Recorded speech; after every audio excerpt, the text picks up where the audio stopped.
Hello मित्रांनो, सोमवारी market कुठे जाऊ शकतं आणि आपण काय ट्रेड करू शकतो ते बघूया. तर मी मोस्टली निफ्टीमध्ये ट्रेड करणार, कारण आता बँक निफ्टी हे मंथली झाल्यामुळे मी परत आता निफ्टीकडे मूव्ह झालं. कारण ते मंथली स्ट्रॅटेजीमध्ये एवढं मजा येत नाही जेवढी मला विकली स्ट्रॅटेजीमध्ये मजा येते. सो मी तुम्हाला पहिले निफ्टीचं सांगणार आणि मी ऑप्शन बाईंगची स्ट्रॅटेजी आणि ऑप्शन सेलिंगची पण सांगणार आहे. आणि मी माझा स्वतःचा जो सेटअप आहे ते पण मी तुम्हाला सांगेन मी कसं एक्झॅक्टली मी काय करणार ते. तर सुरुवातीला मी निफ्टीचं सांगतो. अगर निफ्टीला अगर समजा मी पहिला डाऊन ट्रेंडचं सांगतो. अगर समजा निफ्टी अगर गॅप डाऊन ओपन होऊन हा लेवल ब्रेक होत असेल तर आपण डाऊन साईडला जाऊ शकतो. मॅक्झिमम दोनदा एंट्री 1:2चा टार्गेट कंप्लीट झाला. आपण आपला एस एलला सरळ कॉस्ट टू कॉस्ट करू शकतो. ठीक आहे, पण मॅक्झिमम दोनदा एंट्री आहे. पहिल्या एंट्रीमध्ये गेलं तर चांगली गोष्ट आहे, पण पहिल्या एंट्रीला न जाता आपला एस एल घेतला आणि परत एकदा येत असेल तर आपण अशा मॅक्झिमम दोनदा एंट्री घेऊ शकतो. दोन एंट्रीमध्ये काय होत नसेल तर आपण आपली पोझिशन आहे ती स्क्वेअर ऑफ करून त्याच्यानंतर परत ट्रेड घ्यायची गरज नाही, कारण ते मार्केट हे परतली कम्प्लिटली असं साईडवेज होऊन जाईल. ठीक आहे, आणि समजा ह्या लेवलच्या खालीच अगर ओपन होत असेल, पहिली 5 मिनिटाची रेड कॅन्डल बघा किंवा ग्रीन कॅन्डल बघा, त्याचा लो ब्रेक होत असेल तर आपण सेम मॅक्झिमम दोनदा एंट्री 1:2चा टार्गेट कंप्लीट झाला. आपण आपला एस एल हा कॉस्ट टू कॉस्ट करू शकतो. 1:2 नंतर आपला S L cost to cost S L जात असेल तर एंट्री घेऊ नका, कारण ते मार्केट कसं होणार, मार्केट तुमच्या साईडने गेलं त्याच्यानंतर तुमचा एस एल गेला ना तर ते मार्केट इकडेच फिरत राहणार. ठीक आहे, त्यामुळे जबरदस्ती एंट्री घेऊ नका. आपल्याला टार्गेट 1:4 मिळत असेल तर ठीक आहे, नाही तर 1:2 झालं ते आपण आपला एस एला कम्प्लिटली कॉस्ट टू कॉस्ट करू शकतो. ओके, आणि अपसाईडचं मी एवढा जास्त मी फेवरमध्ये नाही आहे सध्या अपसाईडला. पण समजा एंट्री मी तुम्हाला सांगतो, अगर फ्लॅट ओपन होऊन अगर हा लेवल ब्रेक होत असेल, कारण तुम्ही इकडे बघत असाल एक डब्ल्यू पॅटर्नमध्ये. ठीक आहे, तर अगर डब्ल्यू पॅटर्न ब्रेक होत असेल तर पहिला टार्गेट तुम्हाला मॅक्झिमम याचा हाय तुम्हाला मिळाला. 14 तारखेचा जो पण हाय असेल तो तुमचा हा पहिला टार्गेट असेल. फक्त क्वांटिटीमध्ये चेंजेस करा. डाऊन साईडला का समजा तुम्ही 2 लॉट कॉल सेल करत असाल किंवा पी बाय करत असाल तर वरच्या साईडला मॅक्झिमम एकच कॉल बाय करा किंवा मग पुट सेल करा. ठीक आहे, अगर तुम्ही ऑप्शन बाईंग करत असाल तुम्ही कॉल बाय करू शकता, पण मॅक्झिमम मग अर्ध्या क्वांटिटी. अगर डाऊन साईडला 2 मारत असाल तर वरच्या साईडला फक्त एकच लॉट ॲड करा.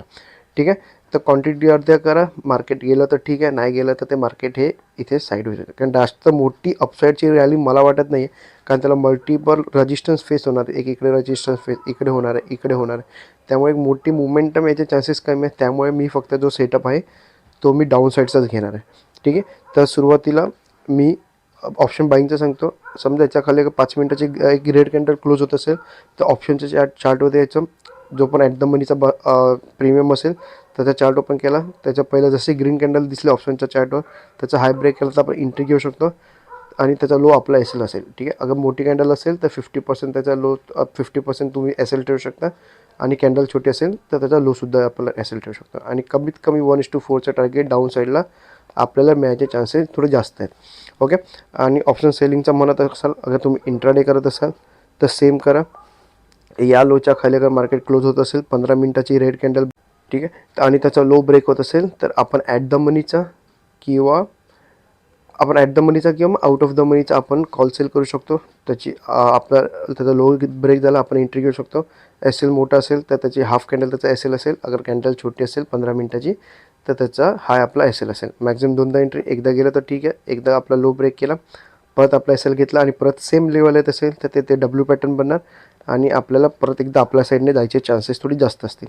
ठीक आहे, तर ऑप्शन सेलिंगचं हे झालं इंट्राडेचं. आणि मी स्वतः काय ट्रेड करायचं ते तुम्हाला सांगतो. मी तुम्हाला माझ्या स्टॉकच्या अकाउंटवरती घेऊन जातो आणि तिकडे मी तुम्हाला माझी एक्झॅक्ट पोझिशन सांगेन की मी एक्झॅक्टली काय करू शकतो ते. तर समजा फ्लॅट ओपन झालं, माझ्या लेवलच्या खाली अगर मार्केट जात असेल तर मी 500 रुपयाच्या आसपासचा एक कॉल सेल करीन आणि एक ॲट द मनीचा कॉल बाय करीन आणि मॅक्झिमम दोन लॉट मी मारेन. आता तुम्हाला इकडे तसं दिसतं आहे 5100चा तुम्हाला एस एल दिसतो.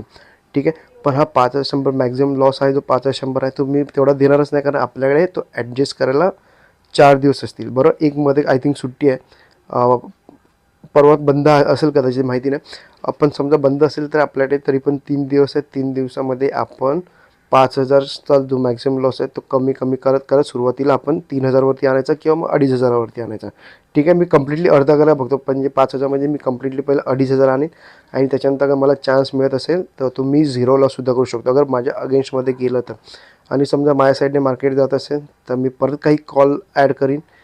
आणि तुम्ही तिकडे बघत असाल तर फक्त 51,000चा फंड लागला आहे आणि अगर माझ्या साईडला मार्केट जात असेल तर मी अजून कॉल सेल करीन. मग त्याच्यामध्ये मला अजून 50,000 मला एक्स्ट्रा लागतील. ठीक आहे. तर हा जो 17,000चा मॅक्झिमम प्रॉफिट आहे तो जाऊन 25,000 किंवा 20,000पर्यंत पण जाऊ शकतो. आणि माझा मॅक्स एस-एल माझा थोडा कमी होत जाईल. ठीक आहे. आणि माझ्या अगेन्स्टमध्ये गेलं तर मला परत पी सेल करण्यासाठी पण आपल्याकडे एक्स्ट्रा फंड पाहिजे. त्यामुळे मी म्हणतो, अगर तुम्हाला ही स्ट्रॅटेजी करायची असेल तर तुमच्या अकाउंटमध्ये कमीत कमी 1,20,000 ते 1,40,000च्या आसपासचा तुम्हाला फंड पाहिजे. ठीक आहे. तर जाऊन ही झिरो लॉस स्ट्रॅटेजी आपण करू शकतो किंवा मग एक मिनिमम लॉसमध्ये आपण ही पोझिशन आहे ती स्क्वेअर ऑफ करू शकतो. ठीक आहे. आणि मी माझा जो पण माझी जो सेटअप आहे त्याची स्क्वेअर ऑफ अगर समजा माझ्या साईडने मार्केट जात असेल तर मी त्याला कॅरी फॉरवर्ड करीन. आणि नाही जात असेल तर मी एक मिनिमम लॉस म्हणजे मी माझी रिस्क आहे ती कमी कमी करत एक झिरो लॉस करायचा नक्की प्रयत्न करेन. आणि तुम्ही आता इकडे बघत असाल स्पॉट चार्टवरती 23,532ला आपलं आहे आता मार्केट. आणि माझं तुम्ही अगर ब्रेक इव्हन बघत असाल तर 23,447 नंतर मला प्रॉफिट होणं चालू होईल, म्हणजे ऑलमोस्ट 100 पॉईंट नंतर. ठीक आहे. पण अगर मार्केट खाली पडत असेल तर 100 पॉईंट हे ॲक्च्युली काहीच नसतं. आणि अगर आपण त्याच्यावरती एव्हरेजिंग केलं तर आपल्याला तो ब्रेक इव्हन आहे तो ह्या लेवलच्या आसपास येणार. ठीक आहे. आणि ह्याच्यामध्ये अजून एक सेटअप आहे, तुम्हाला सांगतो अजून एक स्ट्रॅटेजी, एक इझी स्ट्रॅटेजी आहे. समजा मी एक लॉट 500च्या आसपासचा लॉट सेल केला, त्याच्यानंतर एक 400च्या आसपासचा बाय केला, त्याच्यानंतर एक समजा हे 2-2 मी गॅपने सोडतो आहे, परत एक सेल केला आणि परत एक मी बाय केला. अगर तुम्ही इकडे बघत असाल तर माझं हे स्लाइटली अजून इन द मनीमध्ये आलं, त्याच्यामध्ये पण माझं तुम्ही बघत असाल माझं मॅक्स प्रॉफिट आहे ते कमी झालं. ठीक आहे. मॅक्स लॉस पण कमी झाला, मॅक्स प्रॉफिट पण कमी झालं, ब्रेक इव्हन थोडंसं जवळ आलं आहे. पण मला ती स्ट्रॅटेजी जास्त आवडते कारण त्याच्यामध्ये प्रॉफिट आलं तर खूप जास्त येतं, ना आलं तर आपल्याला एक मिनिमम लॉस द्यायचा असतो. आणि त्या स्ट्रॅटेजीला तुम्हाला मी अजून एक बेनिफिट सांगतो काय ते. समजा आपल्याकडे महिन्याला समजा फॉर एक्झाम्पल 4 वीक आहेत, बरोबर. तर आपल्याला 4ही वीक हे प्रॉफिटेबल काढायचीच नाही आहे, कारण प्रत्येक आठवडा हा ट्रेंडी नसणार आहे किंवा प्रत्येक आठवडा हा साईडवेज नसणार आहे. ठीक आहे. त्यामुळे मला महिन्यातून 4 आठवडे असतील, 4 आठवड्यातून फक्त मला 2दा प्रॉफिटेबल व्हायचं आहे. आणि समजा एका आठवड्यामध्ये मला कम्प्लिटली प्रॉफिट मिळालं, म्हणजे मॅक्झिमम जो 17,000चा प्रॉफिट आहे तो एव्हरेजिंग करत आपण समजा 20,000 प्रॉफिट असेल, पण आपण समजा 17,000 बुक केला. ओके. एक आठवडा हा झाला, दुसऱ्या आठवड्यामध्ये समजा आपल्याला 10,000चा प्रॉफिट झाला, कारण ते थोडंसं एकदम मोठं ट्रेंडी नाही, हलकंसं ट्रेंडी झालं, त्याच्यामध्ये आपला 10,000चा प्रॉफिट झाला. तिसऱ्या आठवड्यामध्ये समजा आपल्याला जो 6,000चा मॅक्स लॉस आहे तो 3,000 झाला. चौथ्या वेळी समजा झिरो लॉस पण आपण झिरो लॉस पकडतच नाही, तो हे झिरो लॉससुद्धा होऊ शकतात. पण समजा झिरो लॉस नाही होते, चौथा आठवडा पण झिरो लॉस नाही होते. 6,000 तर मी काही करून देणार नाही मार्केटला, पण समजा चौथ्या आठवड्यात पण 3,000 रुपये प्रॉफिट लॉस झाला. ठीक आहे. तर आपल्याला हे 6,000 रुपये लॉस होणार आणि आपल्याला इकडे 27,000 रुपये प्रॉफिट होणार. मग समजा इकडे आपल्याला झाला 4,000 प्रॉफिट, इकडे झाला 17,000 प्रॉफिट, म्हणजे आपल्याला 21,000 इझिली प्रॉफिट मिळू शकतं. त्यामुळे मी तुम्हाला अगर ह्या स्ट्रॅटेजीमध्ये तुम्हाला अकाउंट डबल करायचं असेल तर तुम्हाला थोडासा वेळ द्यावा लागेल. 5 ते 6 महिन्यामध्ये आपल्याला अकाउंट हे डबल म्हणजे आपण ट्राय करू शकतो इझिली होण्याचं. ठीक आहे.